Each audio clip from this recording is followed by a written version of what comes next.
नमस्कार। हमारे चैनल में आपका स्वागत है। मैं हूं रामचंद्र मौर्य।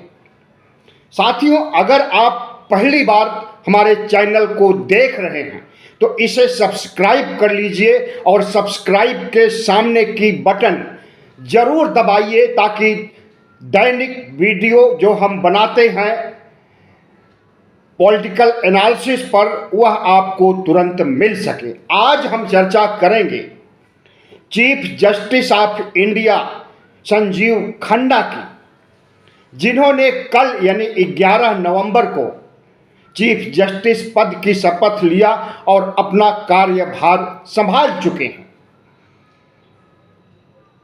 13 मई को रिटायर्ड हो जाएंगे और उसके बाद कोई दूसरा चीफ जस्टिस बनेगा। 6 महीने के कार्यकाल में संजीव खन्ना के सामने जो सबसे बड़ी चुनौती है वह चुनौती है संविधान बचाने की। भारतीय जनता पार्टी और आरएसएस की कुदृष्टि से, जो कि संविधान पर उसकी कुदृष्टि पड़ी है और वह संविधान खत्म करने का फतवा जारी कर चुका है लोकसभा चुनाव के दौरान। तो क्या वर्तमान चीफ जस्टिस संजीव खन्ना संविधान की रक्षा कर सकेंगे? सबसे बड़ा प्रश्न यही है।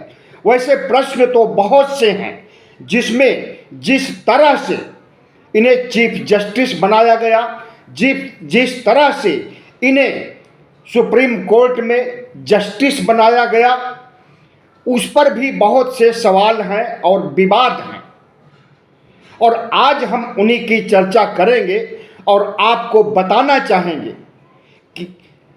कि दिन के पीछे का जो शाम और रात होती है, जिंदगी का जो स्याह पक्ष होता है, वह किस तरह से संजीव खन्ना में विद्यमान है और किस तरह से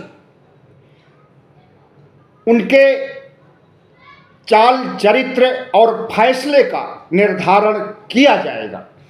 साथियों, यह जान लीजिए कि जब तक सत्ता का हाथ नहीं होता है तब तक कोई भी हाई कोर्ट का भी जज नहीं बन सकता है, सुप्रीम कोर्ट की तो बात ही छोड़िए। और जब सत्ता का हाथ होता है तो 32 से अधिक जो लाइन में लगे हैं चीफ जस्टिस बनने के, उन्हें नजरअंदाज कर दिया जाता है और 33वें को जस्टिस बना दिया जाता है सुप्रीम कोर्ट ने 2019-20 में उस समय के चीफ जस्टिस रंजन गोगोई के द्वारा। जी हां, हम संजीव खन्ना की ही बात कर रहे हैं। 32 नामों के बाद इनका नाम 33वें नंबर पर था जज बनने के लिए। लेकिन रंजन गोगोई, जिन्हें कि मोदी सरकार ने रिटायरमेंट के बाद राज्यसभा में सदस्यता बहाल कर दी, उन्होंने इन्हें जज बनाया था। कोलेजियम में उस समय रंजन गोगोई थे और हाई कोर्ट दिल्ली से उठा करके इन्हें 32 जजों को नज़रअंदाज करके इन्हें सुप्रीम कोर्ट में रखा गया था न्याय करने के लिए।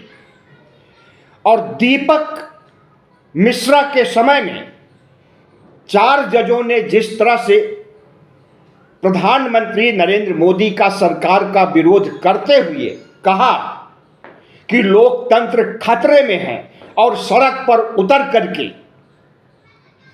उन्होंने प्रधानमंत्री नरेंद्र मोदी की सरकार का न्यायिक व्यवस्था का विरोध किया था।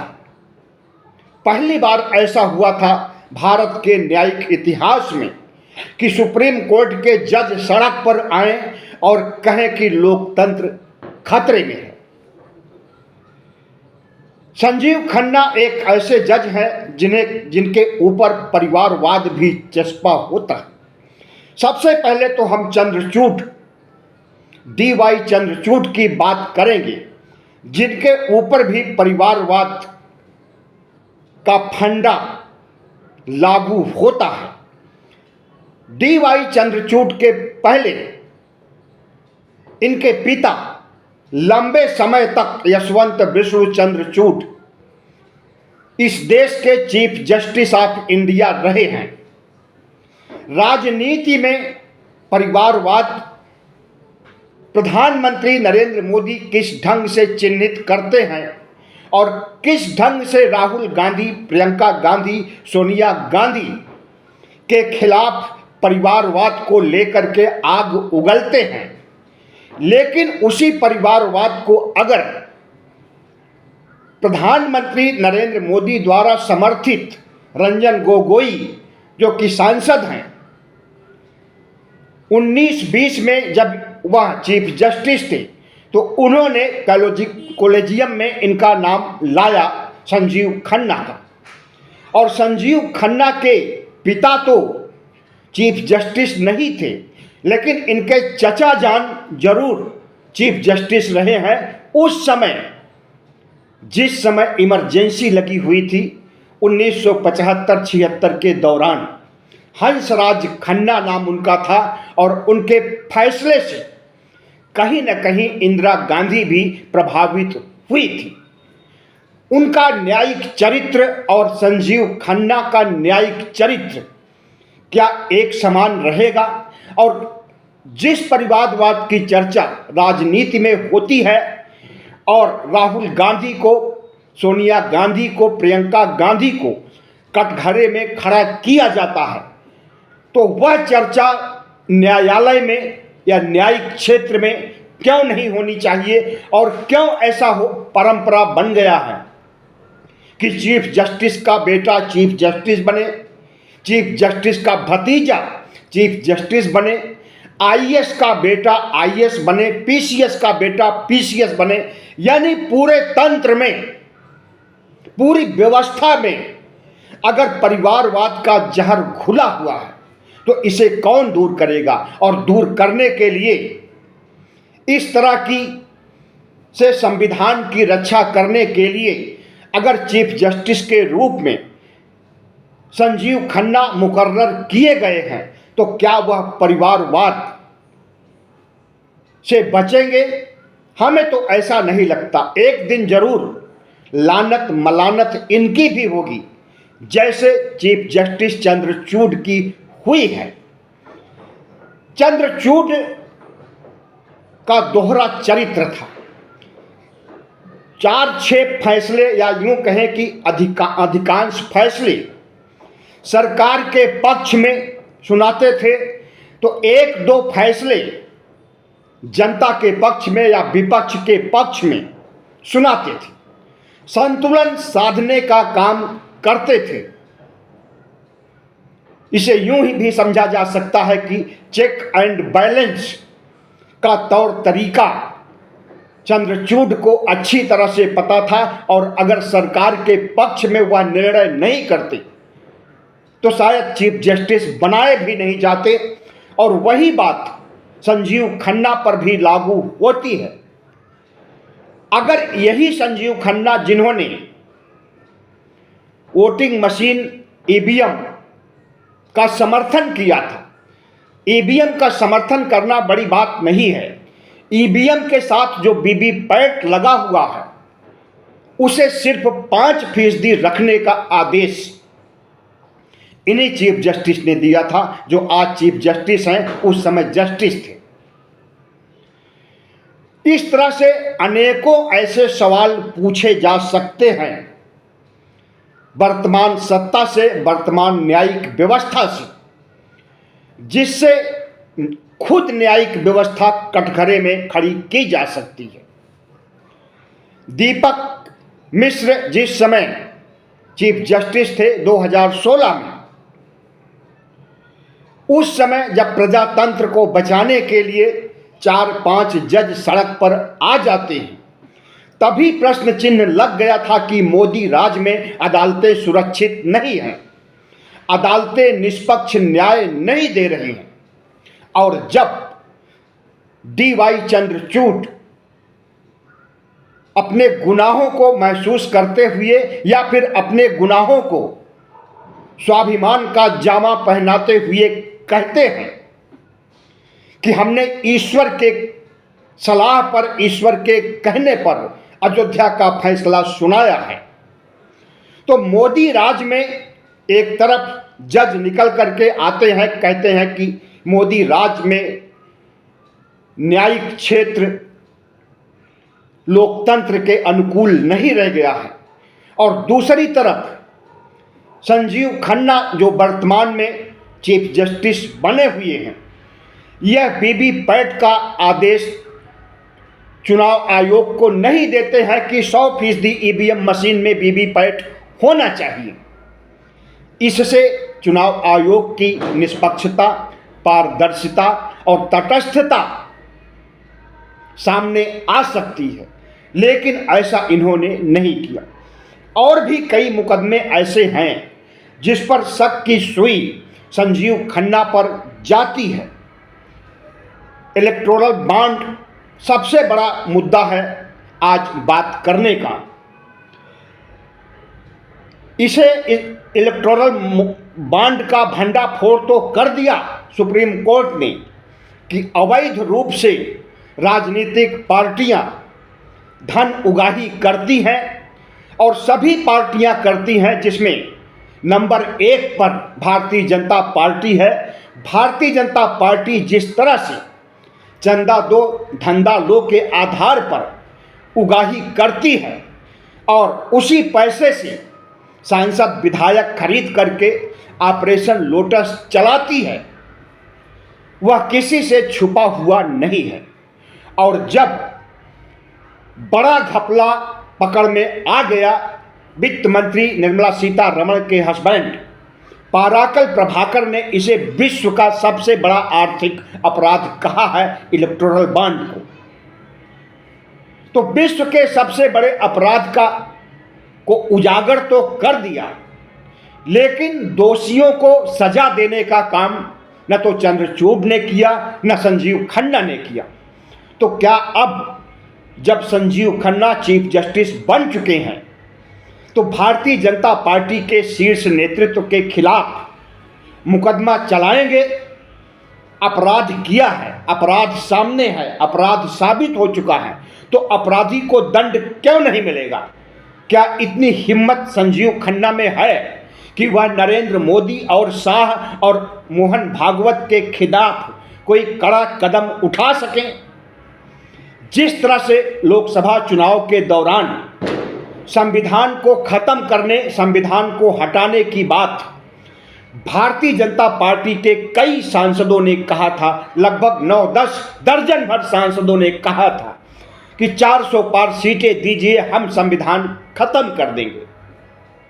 और संविधान के साथ दुश्मनी लोकसभा चुनाव के दौरान ही नहीं, संविधान बनने के समय से ही आरएसएस संविधान को नहीं मानता है, तिरंगे झंडे को नहीं मानता है, संविधान के प्रावधानों को, खास करके धर्मनिरपेक्षता को, समाजवाद को, साझा संस्कृति बरकरार रहे, इसके लिए इन सब पर आए दिन सवाल उठाता रहा है आरएसएस। संविधान को खत्म करने, संविधान को जलाने, अंबेडकर की मूर्तियों को तोड़ने और अंबेडकर के पुतले को फूंकने का काम अगर किसी ने किया है तो वह भगवा गिरोह ने ही किया है। और भगवा गिरोह जब गांधी जी की हत्या के लिए फतवा जारी करता है और अंततः कई अटैक करने के बाद 7वें 8वें अटैक में गांधी जी की जान ले लेता है और वह हरे राम कहते हुए स्वर्गवासी हो जाते हैं, तो समझा जा सकता है कि आरएसएस जो कहता है उसे करता है। अगर वह कह रहा है कि हम संविधान हटाएंगे मोदी राज में, बस 400 सीटें हमें दीजिए, तो क्या इस आसन्न खतरे को भांपते हुए सीजीआई संजीव खन्ना इस तरह की संविधान को हटाने, संविधान को नष्ट करने, मनुस्मृति को लागू होने की कार्रवाई से पहले ही कोई ऑपरेशन चलाएंगे? जिससे कि जुर्रत न हो, हिम्मत न पड़े संविधान की तरफ नजर तड़ेरने की आरएसएस और भारतीय जनता पार्टी। सिर्फ संविधान ही नहीं खतरे में है, बल्कि संविधान का विकल्प बन चुका है। भारतीय जनता पार्टी के वरिष्ठ नेता अश्विनी उपाध्याय, जो कि सुप्रीम कोर्ट और हाई कोर्ट के वकील भी हैं और कट्टर हिंदू हैं, कट्टर हिंदुओं से जुड़े हुए हैं, गिरिराज सिंह की तरह, योगी की तरह आग उगलने में वह भी किसी से पीछे नहीं है। उन्होंने तो हरिद्वार धर्म संसद में संविधान के विकल्प की मनुस्मृति पर आधारित भगवा कॉपी, यानी नया संविधान जो हिंदू राष्ट्र में लागू होगा, उसे धर्म संसद में पेश किया था और कहा था कि जब हिंदू राष्ट्र बनेगा, संविधान बाबा साहब डॉक्टर भीमराव अंबेडकर का संविधान हटाया जाएगा तो यही संविधान लागू किया जाएगा। तो संजीव खन्ना को हम याद दिलाना चाहते हैं कि नया संविधान बन चुका है। हिंदू राष्ट्र बनाने के लिए तमाम कस्में भगवा गैंग के द्वारा खाई जा चुकी हैं। आए दिन युवा वाहिनी और तमाम हिंदू संगठन के लोग इकट्ठा होते हैं और हाथ बढ़ा करके कहते हैं कि संविधान हटाने, हिंदू राष्ट्र बनाने के लिए हम काट डालेंगे, मार डालेंगे, बलिदान देंगे, बलिदान लेंगे। इस तरह से हेट स्पीच दी जाती है, भयंकर भाषण दिए जाते हैं, हिंदू राष्ट्र बनाने, संविधान हटाने की वकालत की जाती है। लेकिन मोदी राज में उनके ऊपर कोई कार्रवाई नहीं हुई। कितनी बार हिंदू राष्ट्र की कस्में खाई गई हैं बनाने के लिए, लेकिन क्या एक को दंडित किया गया? मीडिया भी इनके सुर में सुर मिलाने लगता है और सुदर्शन टीवी का मीडिया सुरेश चाहवान तो खुल करके इन भगवाइयों दंगाइयों के पास आकर के हिंदू राष्ट्र बनाने की कस्में खाता है। क्या उस सुदर्शन टीवी के मालिक के खिलाफ कोई कार्रवाई की गई? कतई नहीं की गई और मोदी राज में यह कार्रवाई होगी भी नहीं। तो ये सब संकट पहले से मौजूद हैं संविधान को हटाने के लिए, और जब संविधान हटेगा तभी हिंदू राष्ट्र बनेगा और हिंदू राष्ट्र बनाने के लिए ये लोग कुछ भी कर सकते हैं। अपने शपथ के दौरान जो कुछ कहे हैं उसे भी सही कर सकते हैं। जिस तरह से गांधी जी की हत्या के पहले इन्होंने गांधी जी की हत्या के लिए फतवा जारी कर दिया था, उसी तरह से संविधान की हत्या के पहले फतवा जारी हो रहे हैं। तो क्या संजीव खन्ना सोते रहेंगे, कोई कार्रवाई नहीं करेंगे? आपने देखा होगा कि जब नया संसद भवन बन करके तैयार हुआ तो वहां पर दो घटनाएं बड़ी इंपॉर्टेंट हैं, बहुत महत्वपूर्ण हैं। पहली घटना, सांसदों को संविधान की प्रति बांटी गई और उस प्रति में संविधान की प्रस्तावना, ये जो आपके सामने लगी हुई है प्रस्तावना ही है, इसमें धर्मनिरपेक्षता शब्द है, लेकिन संविधान की नई कॉपी जो सांसदों को दी गई उसमें धर्मनिरपेक्षता गायब। मोदी राज में यहाँ तक ये लोग पहुँच चुके हैं कि धर्मनिरपेक्षता को गायब कर देंगे। बाद में जब हल्ला मचा तो इन्होंने कहा कि धर्मनिरपेक्षता 1942 के संशोधन में जोड़ा गया था, लेकिन हमने जो कॉपी दी है वह मूल कॉपी है जो 1950 में 26 जनवरी 1950 को संविधान लागू होते समय जो संविधान की कॉपी थी हमने उसको दी। तो क्या ये लौट करके 1950 में गए थे नई संविधान की तमाम कॉपी 543 कॉपी छपवाने के लिए? आज की तिथि में या जिस समय संविधान बांटा गया था उससे कुछ समय पहले या साल 2 साल पहले भी हो सकता है, उस संविधान को छपवाया गया था और उस समय 1942 बहुत पीछे छूट गया है। संविधान की कॉपी में धर्मनिरपेक्षता शब्द होना चाहिए था। तो इससे यह नहीं लगता है कि ये धर्मनिरपेक्षता को संविधान से गायब कर देंगे तो देश से भी गायब कर देंगे, ऐसा तो संभव नहीं है। जब तक कि हिंदू राष्ट्र नहीं बनेगा तब तक धर्मनिरपेक्षता चलेगी और सभी धर्मों को माना जाएगा, सभी धर्म एक समान माने जाएंगे और सर्वधर्म समभाव जो सदियों से चला आ रहा है वो बना रहेगा। संसद भवन में जो दूसरी बड़ी घटना हुई थी वह यह थी कि सेंगोल को तमिलनाडु से ला करके नए संसद भवन में स्थापित किया गया था। उसे संग्रहालय में रखा जाना चाहिए, लेकिन नहीं, उसे लोकतंत्र के मंदिर में, संसद में ला करके पूजा करके रखा गया। नरेंद्र मोदी सेंगोल के सामने साष्टांग पड़ गए थे और सेंगोल को लेकर के पूरे संसद भवन कैंपस में चक्कर लगाए थे। और वह सेंगोल राजतंत्र का प्रतीक होता है। जब एक राजा अपना राजपाट अपने उत्तराधिकारी, अपने पुत्र या फिर किसी अन्य को सौंपता है राजपाट, उस समय वह सेंगोल भेंट किया जाता है। राजतंत्र में सत्ता बदलने का प्रतीकात्मक प्रतीक है सेंगोल। तो क्या हम समझें कि अब इस देश से प्रजातंत्र गायब होने वाला है और राजतंत्र आने वाला है? और जब लोकतंत्र के मंदिर में, संसद में प्रस्थापित हो गया है सेंगोल, तो क्या माना जाए कि अब भारत प्रजातंत्र नहीं होगा, राजतंत्र बनेगा?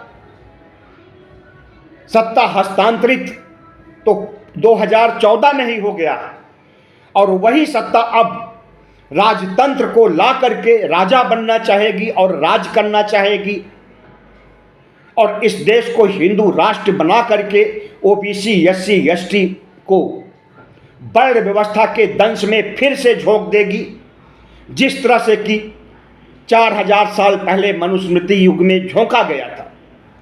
तो मनुस्मृति का कानून लागू होगा, संविधान हटेगा। तो आज के नए चीफ जस्टिस को यह सुनिश्चित करना होगा कि उन्हें संविधान की रक्षा करनी होगी और इसी संविधान की कसम खा करके शपथ लिया है, शपथ दिलाया है राष्ट्रपति द्रौपदी मुर्मू ने। तो सबसे बड़ी प्राथमिकता आज के अदालत या सुप्रीम कोर्ट की है कि वह संविधान की रक्षा के लिए, सत्ता से संघर्ष करने के लिए मन बनाए रहे और यह सत्ता कभी भी संविधान को बदलने का कुत्सित प्रयास कर सकती है। जिस तरह से प्रधानमंत्री नरेंद्र मोदी 2016 में नोटबंदी के लिए ऐलान करने के लिए रात 8 बजे टीवी पर प्रकट हो जाते हैं और कहते हैं कि 12 बजे से करेंसी बदल जाएगी, उसी तरह से कभी भी नरेंद्र मोदी, मोहन भागवत, भगवा गैंग के लोग, इनके तमाम शंकराचार्य के साथ प्रकट होकर के टीवी पर कह सकते हैं कि आज से संविधान खत्म, मनुस्मृति लागू। तो ऐसी परिस्थितियों से बचाने के पहले, संविधान खत्म होने के पहले जो एहतियात बरतना चाहिए, जो कार्रवाई होनी चाहिए, क्या chief justice of India Sanjeev Khanna इस पर ध्यान देंगे? सभी चीफ जस्टिस संतुलन साधते हैं। 3-4 मुकदमे सरकार के पक्ष में सुना देंगे तो 2-3 मुकदमे विपक्ष या सरकार के विरोधी पक्ष को जिता देंगे, ताकि संतुलन बना रहे, चेक एंड बैलेंस बना रहे, उनके ऊपर कोई सवाल न उठे।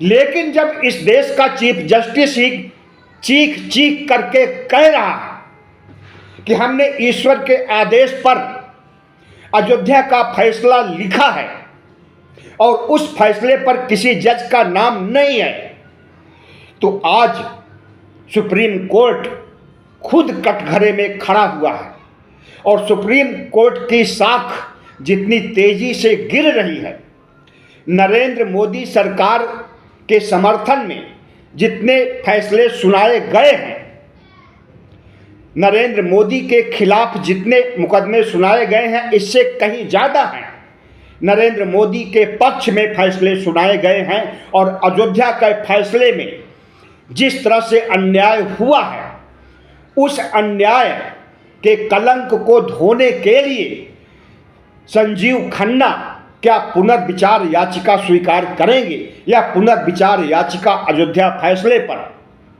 फिर से सुनवाई करने के लिए स्वीकार करेंगे। और चीफ जस्टिस चंद्रचूड़, पूर्व चीफ जस्टिस चंद्रचूड़ ने जो खुलासा किया है, जो धमाका किया है, जिससे सुप्रीम कोर्ट की साख घटी है, सुप्रीम कोर्ट की इज्जत तार तार हुई है, उस इज्जत को दोबारा पाने के लिए, सुप्रीम कोर्ट में दोबारा विश्वास कायम करने के लिए इस देश की जनता सुप्रीम कोर्ट को सब कुछ समझती है। आखिरी सहारा न्याय का सुप्रीम कोर्ट होता है, लेकिन उसी आखिरी सहारे का सबसे बड़ा जज अगर कहता है कि वह ईश्वर की कृपा, श्रद्धा और दया के आधार पर फैसला करता है, तो क्या भारत को तालिबान समझा जाए? समझना ही पड़ेगा। अगर सुप्रीम कोर्ट की वजह से संविधान पर खतरा आता है, संविधान बदला जाता है, तो सुप्रीम कोर्ट को दोषी माना जाएगा, भगवा गैंग आरएसएस बीजेपी को कम दोषी माना जाएगा। इसलिए वर्तमान चीफ जस्टिस को संविधान बचाने के लिए, लोकतंत्र बचाने के लिए, भारत को हिंदू राष्ट्र बनने से बचाने के लिए कोशिशें करनी चाहिए। कोशिशें ही नहीं, सकारात्मक प्रयास करना चाहिए। अगर ऐसा नहीं करेंगे तो यह देश, हमें लगता है कि लोकतंत्र का जो चौथा स्तंभ है, जिस तरह से गोदी मीडिया बन गया है, उसी तरह से तीसरा स्तंभ लोकतंत्र का जो न्यायपालिका है, गोदी मीडिया बन जाएगा और फिर भारत की संप्रभुता, एकता, अखंडता खतरे में आ जाएगी। बहुत बहुत धन्यवाद। हमारे चैनल को सब्सक्राइब कीजिएगा, लाइक कीजिएगा और शेयर कीजिएगा।